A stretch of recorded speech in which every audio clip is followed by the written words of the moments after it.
பணம் இல்லைன்னா வாழ்க்கையே இல்லைன்னு நீங்களும் ஒரு தடவை சொல்லியிருக்கீங்களா? ஒரு கனவு வரும்போது அதுக்கு பின் உடனே வர்ற முதல் எண்ணம் என்ன தெரியுமா? இதுக்கு பணம் வேணுமே. அந்த ஒரு எண்ணமே பல கனவுகளை கொல்லுது, பல திறமைகளை அடக்குது, பல வாழ்க்கைகளை நிறுத்தி வைக்குது. ஆனா உண்மையிலேயே பணம் ஒரு தடைதானா? இல்ல, பணம் தடை கிடையாது. நம்ம மனசுல இருக்கிற பயமே உண்மையான தடை. இந்த கதைய முடிச்சு நீங்க கேட்கும்போது நான் நினைச்சது எல்லாம் தவறா இருந்துச்சுன்னு உணர்வீங்க. ஒரு சிறிய கிராமம், மண்ணோட மண்ணாக வாழ்ந்த ஒரு மனிதன். கையில் கல்வி இல்ல, பையில் பணம் இல்ல, ஆனா மனசுல ஒரு பெரிய கனவு. என் வாழ்க்கை இப்படியே முடிஞ்சிடக்கூடாது, என் பிள்ளைகள் இந்த நிலையில வாழக்கூடாது. அவனோட கனவு பணமில்லாமலே பிறந்தது. ஆனா அந்த கனவை கொல்ல வந்தது ஒரே ஒரு வார்த்தை: பணம். இதுக்கு பணம் வேணுமே, நமக்கு அது எங்க இருக்கு? அந்த மனிதன் தினமும் தன்னோட கனவோட சண்டை போட்டான். பணமில்லாத வாழ்க்கை, ஆனால் நிறைய எக்ஸ்கியூசஸ். அவன் பார்த்த ஒவ்வொரு வெற்றியாளரையும் நினைச்சு சொன்னா, அவங்க பணக்காரங்க, அவங்களுக்கு சப்போர்ட் இருக்கு, அவங்களுக்கு வாய்ப்பு கிடைச்சது. ஆனா உண்மை என்ன தெரியுமா? அவன் தேடியது வாய்ப்பில்ல, காரணங்கள். பணம் இல்லாதத தன்னோட தோல்விக்கு காரணமா மாத்திக்கிட்டான். ஒரு நாள் அவன் ஒரு பெரிய மனிதனை சந்திக்கிறான். அந்த மனிதன் அவனை பார்த்து சிரிச்சு சொல்றார்: உனக்கு பணம் இல்லாதது பிரச்சனை இல்ல, உனக்கு தெளிவில்லாதது தான் பிரச்சனை. அந்த வார்த்தை அவன் மனசுல விழுந்தது போல இருந்தது. அந்த பெரிய மனிதன் சொன்னார்: பணம் ஒரு கருவி, ஆனா மக்கள் அதை ஒரு சுவர் மாதிரி பார்க்கறாங்க. முதலில் உருவாக வேண்டியது பணம் இல்ல, திறன், நம்பிக்கை. பணம் உன்னை பின்தொடரும், நீ பணத்தை துரத்தினாயில்ல. அந்த நிமிஷம் அவனுக்குள் ஏதோ உடைந்தது. அவன் பணமில்லாமலே ஆரம்பிச்சான். கற்றுக்கொண்டான், பயிற்சி எடுத்துக்கொண்டான், தினமும் ஒரு சிறிய முன்னேற்றம். பணம் இல்லாதது காரணமில்லைன்னு உணர்ந்தான். நேரம் இருந்தது, உழைப்பு இருந்தது, ஆசை இருந்தது. வெற்றி எப்படி வந்தது? ஒரே நாளில் இல்லை, ஒரே மாதத்தில் இல்லை, ஆனா ஒரே நம்பிக்கையோடு தொடர்ந்தான். ஒரு நாள் அதே மக்கள் சொன்னாங்க: இவன் எப்படி மாறிட்டான்? பணம் வந்தது, வாய்ப்பு வந்தது, மரியாதை வந்தது. இப்போ நான் உங்களை கேட்கிறேன், பணம் இல்லாதது உங்களை காயப்படுத்துதா, அல்லது பணம் இல்லாததை நீங்கள் நம்புற விதமா? பணம் தடையல்ல, பணம் காரணமல்ல, பயம்தான் தடை, தள்ளிப் போடுற மனசுதான் தடை.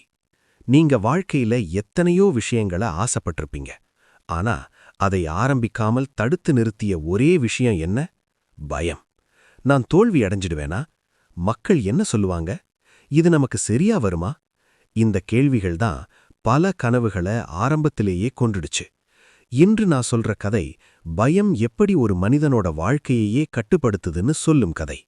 ஒரு சாதாரண மனிதன், பெரிய கனவுகள். அவனுக்கு திறமை இருந்தது, உழைக்கும் மனசும் இருந்தது. ஆனா ஒவ்வொரு முறையும் ஆரம்பிக்க நினைச்சா அவன் மனசுக்குள்ள இருந்து ஒரு சத்தம் வந்தது: இது உன்னால முடியாது. பயம் அவனுக்கு நண்பன் மாதிரி பேசுச்சு: பாதுகாப்பா இரு, ஆபத்தை எடுக்காத, இப்போ இருக்கிற வாழ்க்கையே போதும்.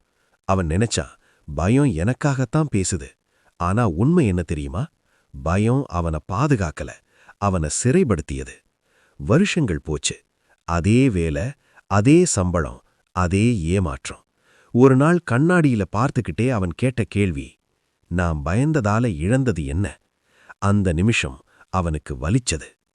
ஒரு பெரிய மனிதன் சொன்னார்: பயம் ஒரு சுவர் இல்ல, அது ஒரு நிழல். நீ ஓடினா அது பெரிதாகும், நீ நின்றா அது மறையும். அந்த ஒரு வரி அவனோட மனசுக்குள்ள ஆழமா பதிஞ்சது.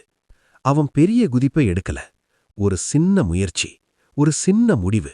பயம் இன்னும் இருந்தது, ஆனா பயத்தோட சேர்ந்து நடந்தான். அதுவே தைரியம். ஒவ்வொரு முயற்சியிலும் பயம் குறைந்தது, நம்பிக்கை வளர்ந்தது. அவன் புரிஞ்சுகிட்டான், பயம் போன பிறகு தைரியம் வரல, தைரியம் எடுத்த பிறகே பயம் போனது. பயம் உங்களை நிறுத்த முடியாது, நீங்க அனுமதி கொடுத்தால் மட்டுமே. பயம் ஒரு சிக்னல் தான், ஒரு எல்லை இல்ல.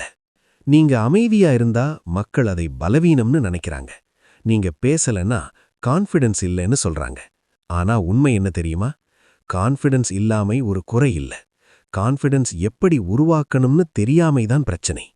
இந்த வீடியோ நடிச்சு காட்டுற கான்ஃபிடன்ஸ்க்கு இல்ல, உள்ளுக்குள்ள இருந்து மெதுவா உறுதியா உருவாகிற ரியல் கான்ஃபிடன்ஸுக்கான வழி.